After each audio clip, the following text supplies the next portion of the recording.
Now, here's one people will most likely find very interesting. Not an interesting machine or an interesting repair, but interesting how it can even be coming onto the workshop. First thing, how does the plug get full of grease? All packed in there, look. How does that happen? 2, he says it's cutting in and out and he doesn't know why. How can you not figure it out? Leads hanging out, bare wires exposed. Even the grommet is on the wrong side of the cover. And the screw's always been tampered with before because it's torn apart. Right, we'll see what this man's done. So, no power from the lead straight away. Green light's not on. Not even the wiggle test is getting it to run. So more than likely, the problem's the lead. Should be a simple enough fix. But this been tore up and loose tells me something else. Yeah.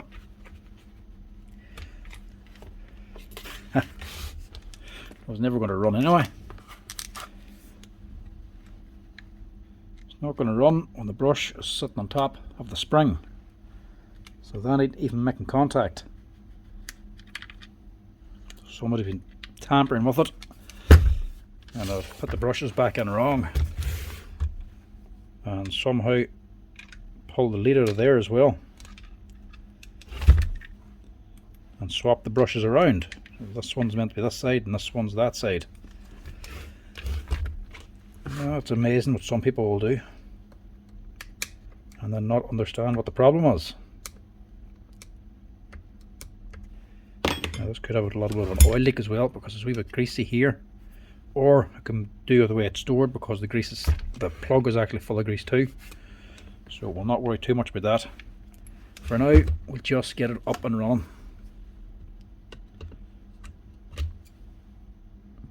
They're a wee bit damaged and half worn out anyway, so we'll just replace them, get them out of the way. Main thing's going to be the lead.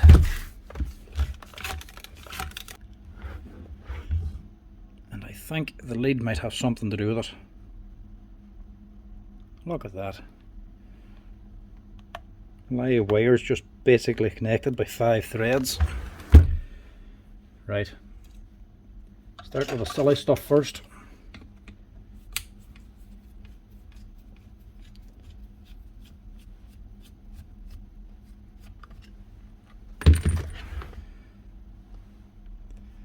And he's been tampering more than the leads lot. These contacts are all chewed up.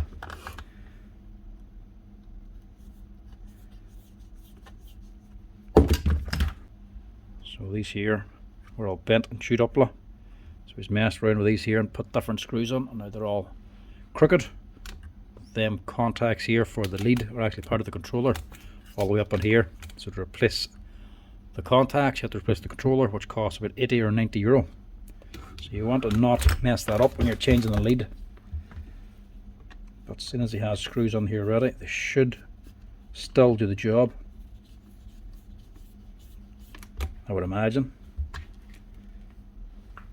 Or maybe it has just completely destroyed it. I think he actually might have destroyed this. See, that one's going on fairly easy and coming out. It's just actually going onto the brass holder. This one's very stiff.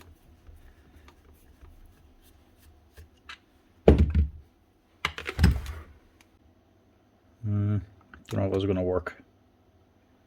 He has tore up that contact, so it's split one side. You can see the threads actually completely split apart, like it's peeled apart like a banana. Right. Plus the leads are actually still broken down on side from the last time it was repaired.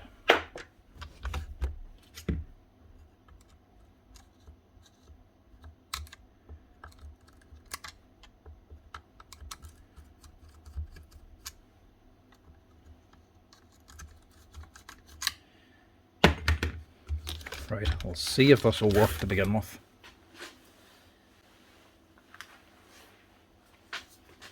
So I'm just going to reuse this lead for now. Skip it off and rewire it in. And see if it'll actually run. So if that controller's gone, we'll have to replace that.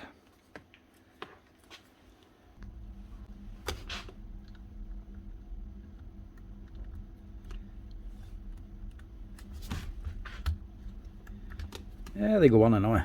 I'll see if it's making any contact.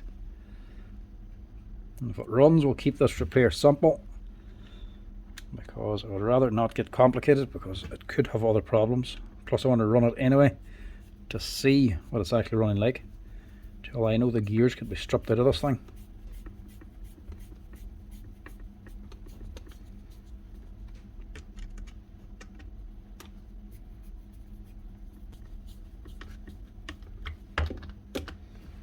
Well, that's gripping something.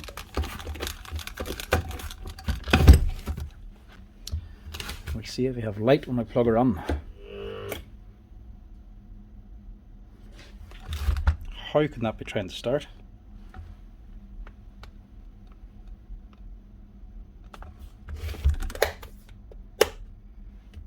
I have the brushes out of this.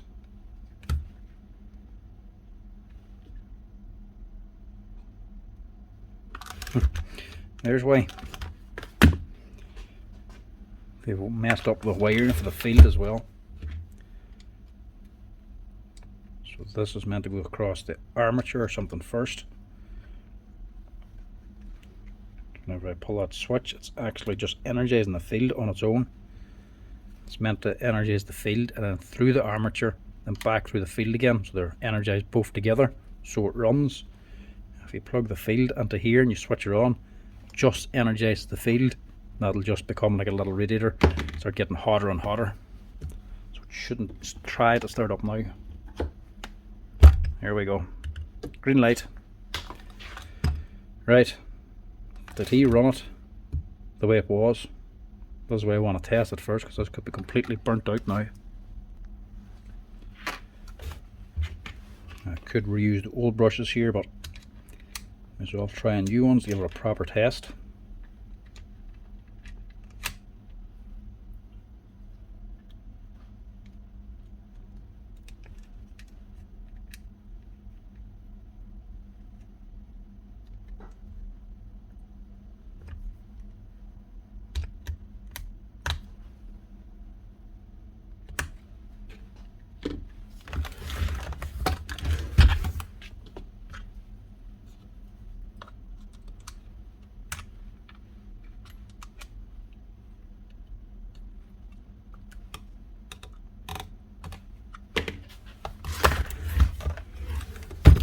Right, see what it does now.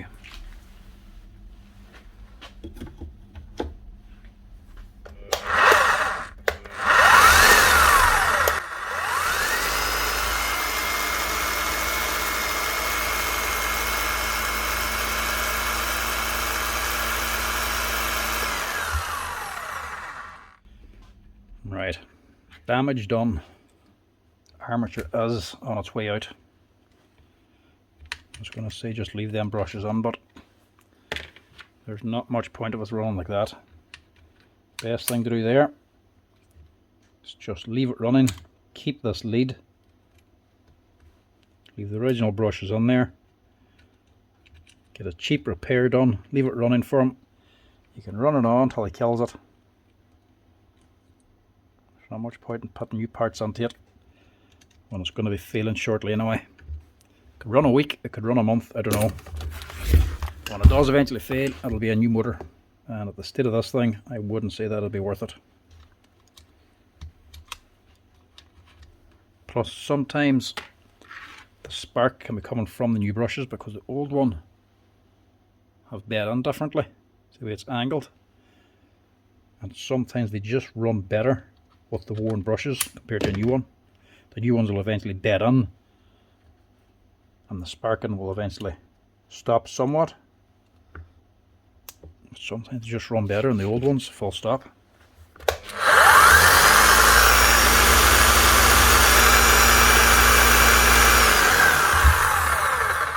Or not. That's still gone, but it'll work for a little while for them. Keep the lead, leave the brushes, leave the controller. You still work it for a little while. I don't know how long, how much I suppose using this machine. It could be just pulled out the odd time for wee small jobs. Because when you daily, it's not going to last too long.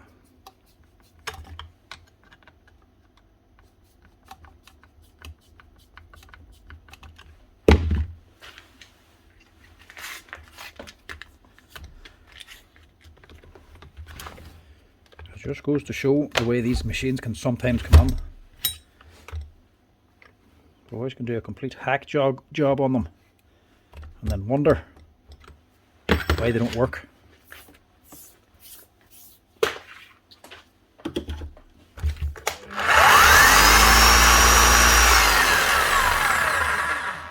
That's cheap repair just to keep them running.